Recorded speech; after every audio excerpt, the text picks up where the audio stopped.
She promised me forever. But forever ended before the honeymoon did.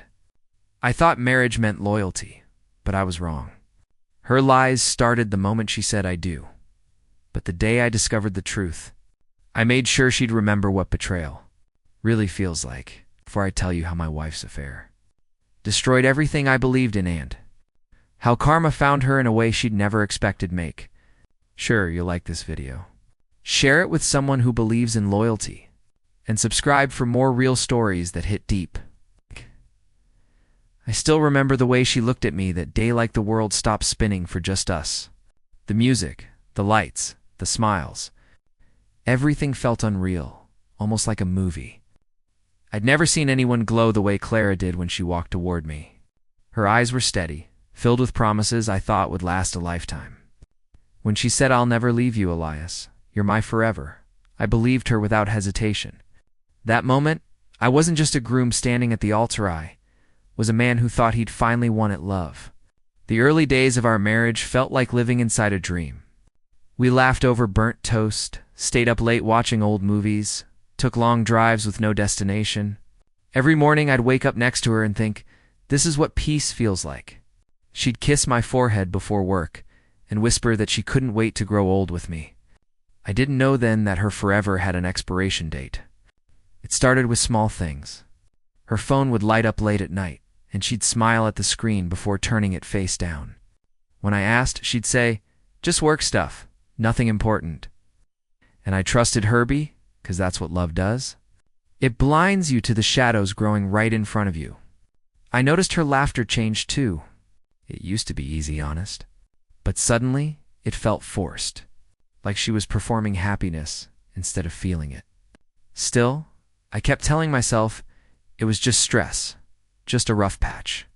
I couldn't imagine that betrayal could bloom in something that once felt so pure. I was still living in the promise of forever, unaware that mine had already begun to crumble. Those first few months felt like sunlight, warm, bright, and endlessly comforting. Claire and I were inseparable. We'd race each other to the kitchen in the mornings, fight over who made the better coffee, and end up laughing until our stomachs hurt. She'd hum while folding laundry, always off-key, and I'd tease her just to see that mock irritation flicker in her eyes. Life was simple, but it was beautiful in ways I didn't know simplicity could be. We used to take evening walks through the park near our apartment. She'd hold my arm and talk about our future, the house we'd buy, trips we'd take, the children we'd someday raise. Every plan began with "we," and I thought that meant we were safe. I thought that meant her heart was where mine was. But slowly, little things began to change. So quietly I almost missed them. She started keeping her phone close, even when she showered.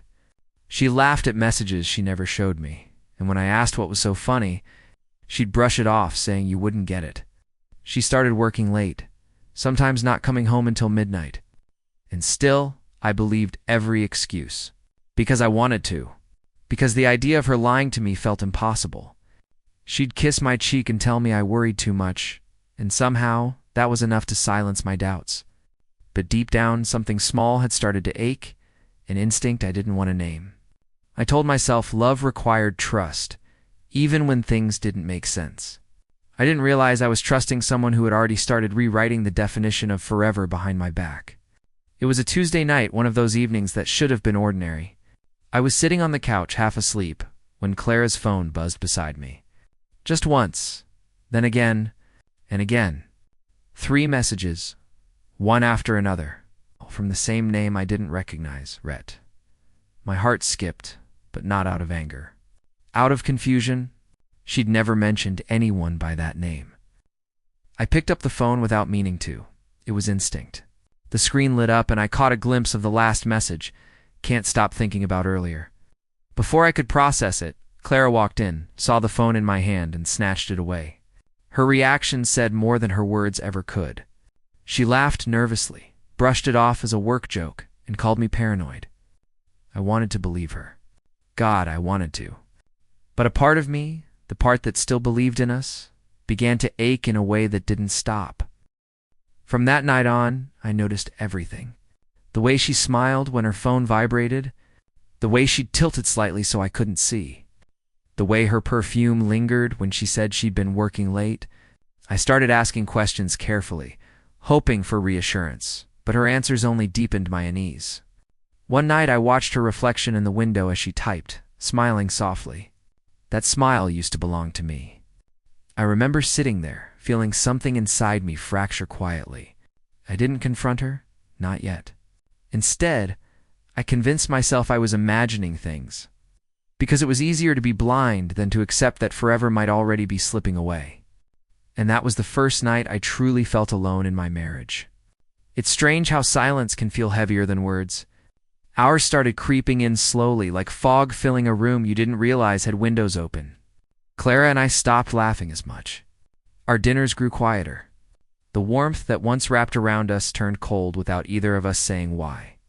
She still smiled, still called me love. But something in her eyes had changed. They looked distracted, distant, as if her thoughts lived somewhere I couldn't follow. I tried to fix it the only way I knew how. I planned surprise dinners, bought her favorite flowers, even took a weekend off just to spend time together. She'd thank me, but her voice carried no spark, no excitement. She'd scroll through her phone while I talked, nodding absently, pretending to listen.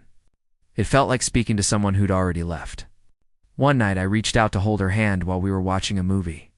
She flinched, not dramatically, but enough for me to notice. I remember pulling my hand back slowly, pretending it didn't hurt, pretending I understood. But I didn't. How could I?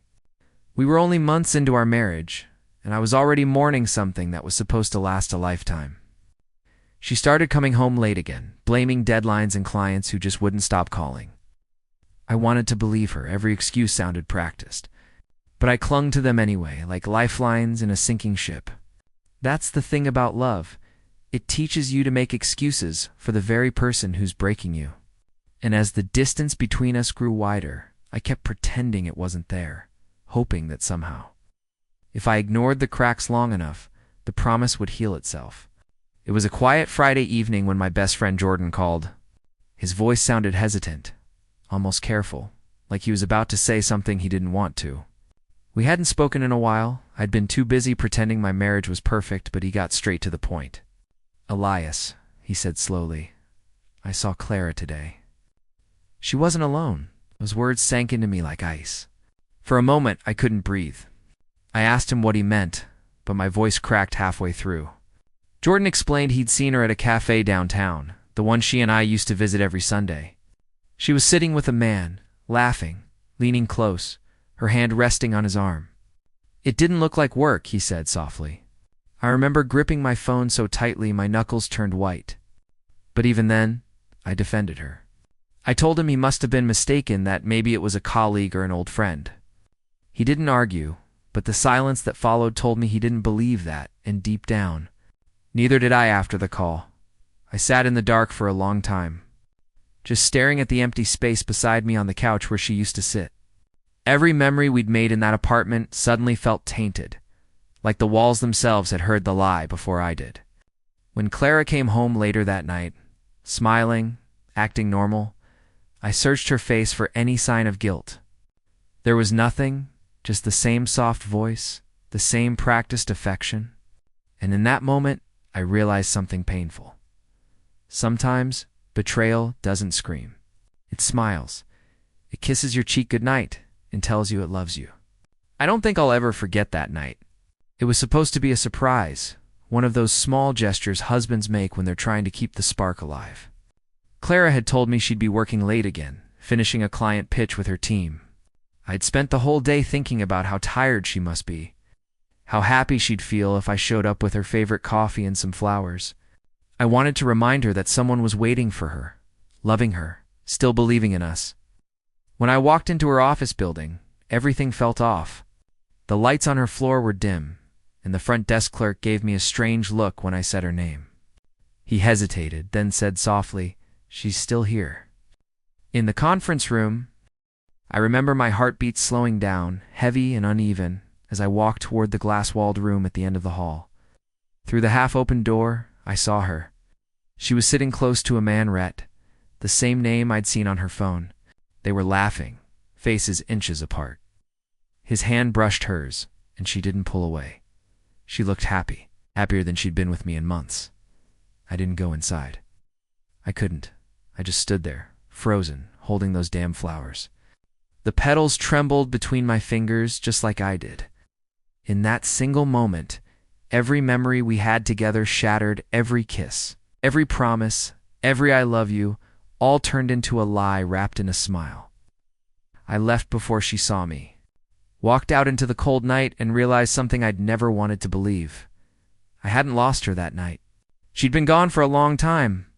I didn't sleep that night, just sat there in the dark, staring at the flowers that never reached her hands.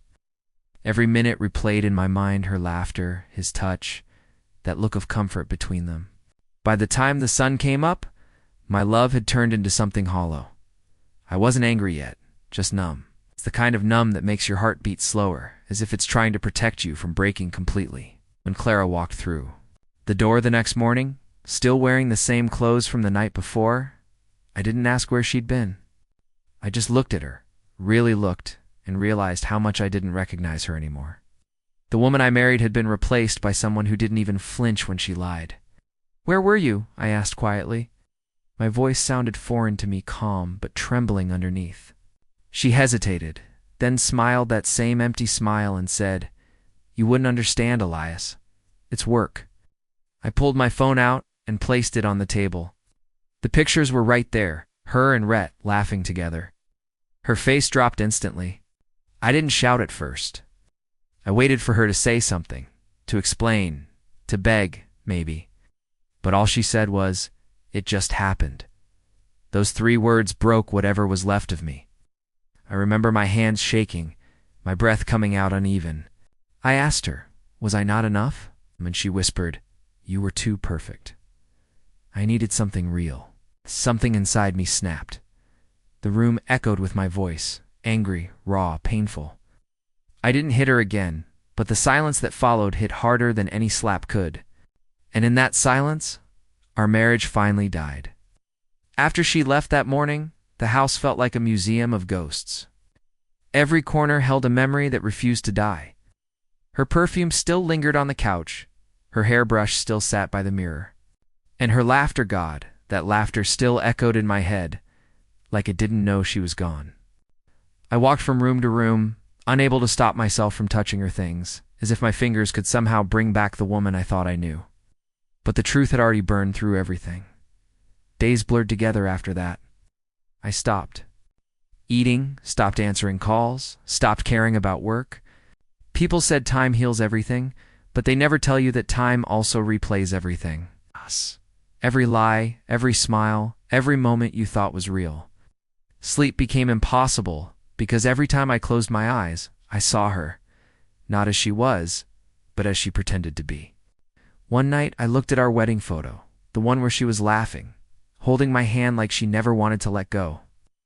I didn't feel anger then, just grief. The kind that sits in your chest and refuses to leave. I kept asking myself why.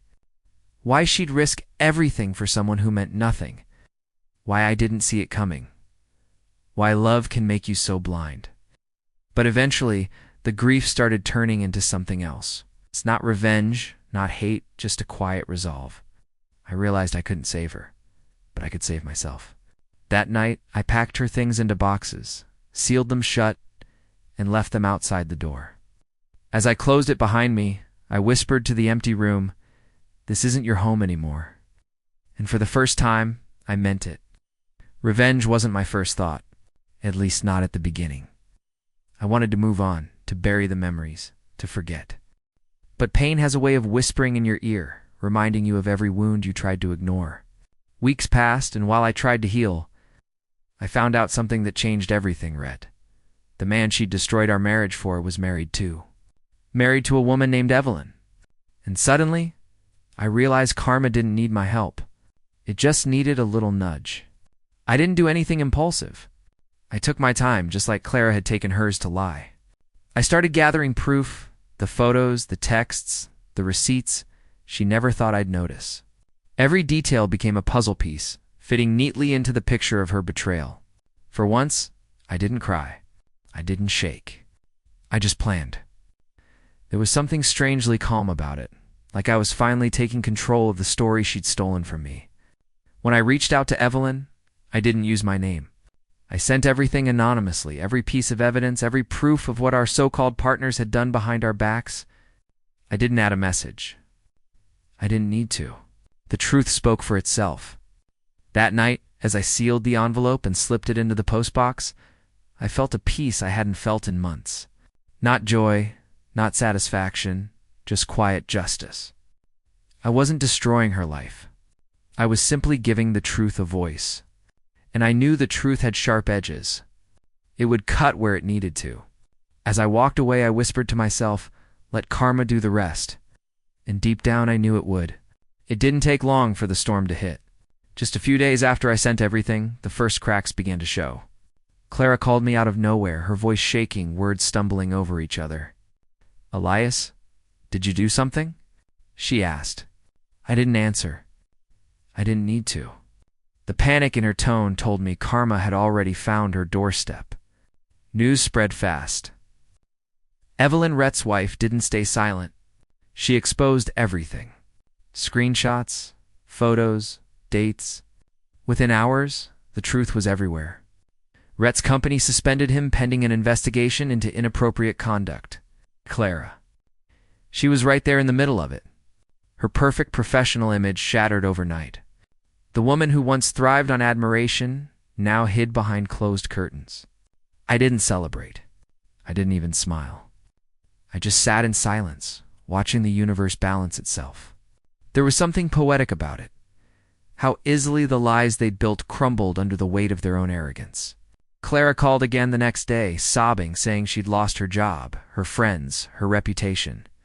I listened to the sound of her breaking, not because I enjoyed it, but because I finally understood that betrayal always comes with a price. She begged to see me, to talk, to explain. But there was nothing left to explain. I had already lived through her excuses.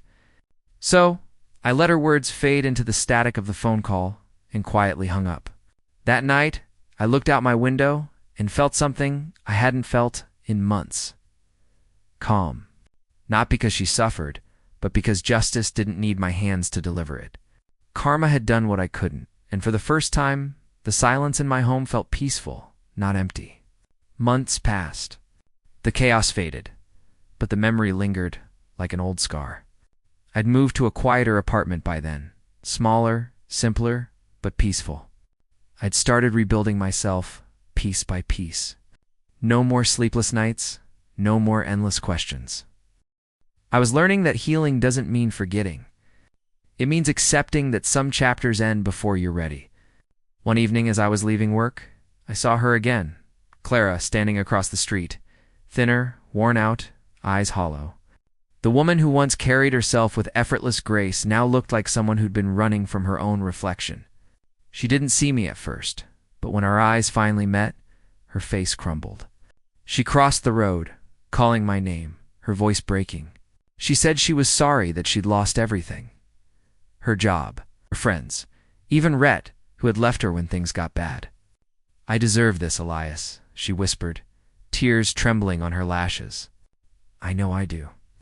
But I can't live with how I treated you.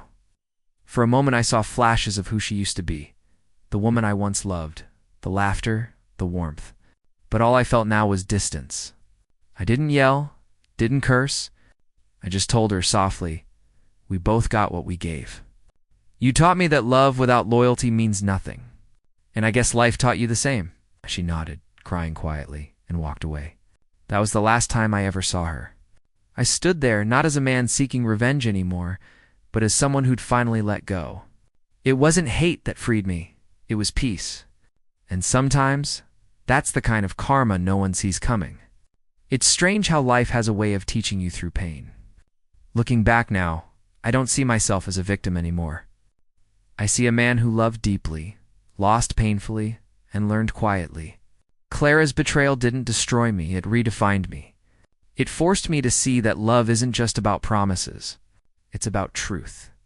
And sometimes, truth hurts more than lies ever could. I spent so long asking why she did what she did. But one day I stopped asking.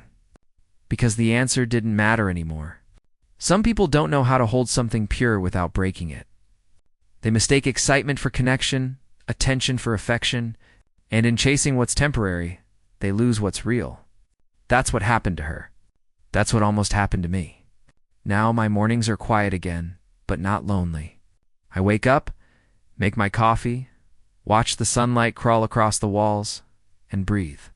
Peace doesn't come rushing in all at once. It arrives slowly, like dawn after a long night, and I've learned to welcome it. To anyone listening, I'll say this. If someone betrays you, don't let their lies become your story. Let karma do its work, it always does. You don't need to fight to make them suffer. The universe has its own way of collecting debts. When I think of Clara now, there's no hatred left, just a memory, distant and quiet. She promised me forever, but forever ended long ago. And yet, in losing her, I found something better. I found peace. And peace, unlike love, doesn't lie. So, if this story touched you, like, share, and subscribe. Somewhere out there, someone needs to hear that even the deepest betrayal can lead to your calm after the storm.